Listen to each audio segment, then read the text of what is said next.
protests that have taken over these college campuses nationwide have led to dozens of arrests, clashes between protesters and law enforcement, and they have some Jewish students questioning their own safety. As for some soon-to-be freshmen who are planning to attend these universities like Columbia and Yale, the head of a college consulting firm says this all has them questioning their decision and even changing their mind altogether. Christopher Rim is the CEO of Command Education, helping students to get into their top choice schools. He joins us now live to talk more about all of this. Thank you so much for taking the time to be here with us today. Thank you so much for having me. Of course. So first off, when you work with these students, kind of explain to me what their top schools are, their dream schools overall. Typically, most students will hire my firm, Command Education, to get them into Harvard, Penn, Columbia, Stanford, Duke, and all of the top schools across the country. But right now, I've seen a huge shift in the types of schools our students are looking for, simply because they're not sure and they can't trust the administration at a lot of these universities to really keep them safe. And as these protests have gotten underway, it sounds like you're hearing more and more of the students that you're working with actually changing their mind. Tell me a little bit more about that.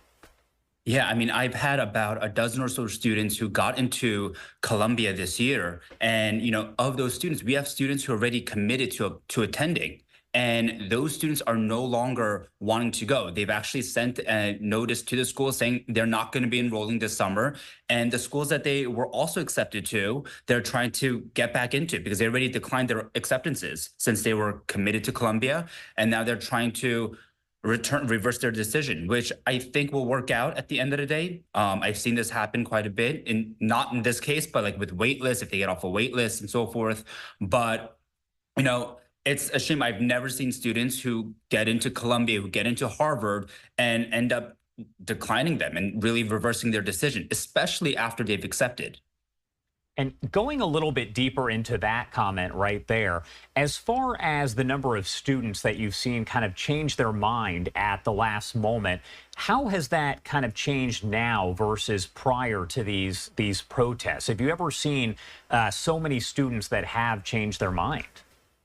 No, it's very rare. Like I said, if a student gets into Harvard or gets into Northeastern, a lot of international students want to go to Northeastern. They typically don't change their minds if they get in.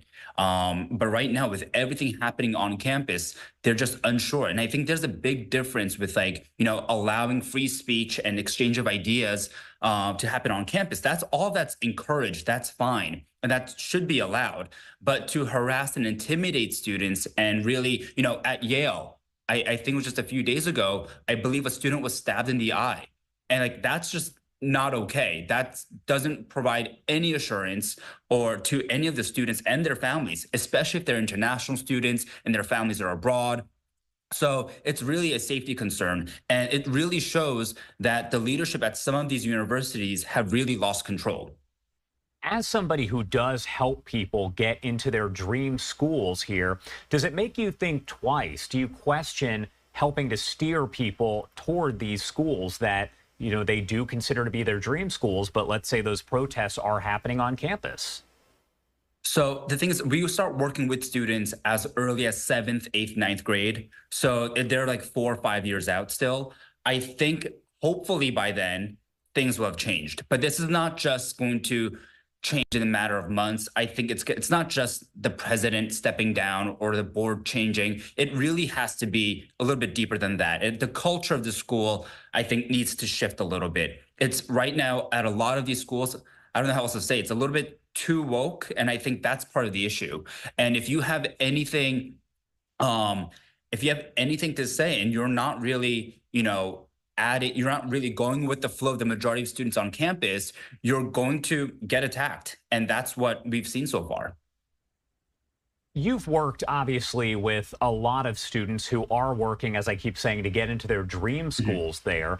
Do you see that this could potentially have any sort of lasting impact on folks wanting to get into schools like Columbia and Yale? Is this just a situation that'll kind of play out over the next few months, or could it potentially have some long-term effects on the school's desirability, credibility, and things of that nature?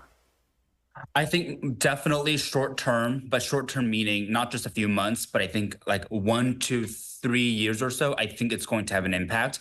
Also, because a lot of executives and influential people like Bill Ackman on Twitter talking or X talking about how business leaders should not be hiring from some of these universities. And I think you go to these universities to, at the end, when you graduate, get an incredible job. And if you don't have that prospect or opportunity now, what's the point? So I think in the short term, there are going to be major challenges, and students, I think, will likely want to stay away.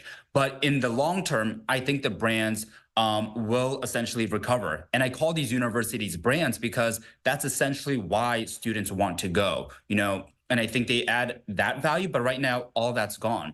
Saying that you went to Columbia, I mean, you're not really proud of it right now in this moment, but 5 years ago, you were incredibly proud and grateful that you've gone. All right, Christopher Rim, thank you so much for taking the time to join us here and kind of provide some perspective as someone who is working with so many different students trying to get into those big colleges.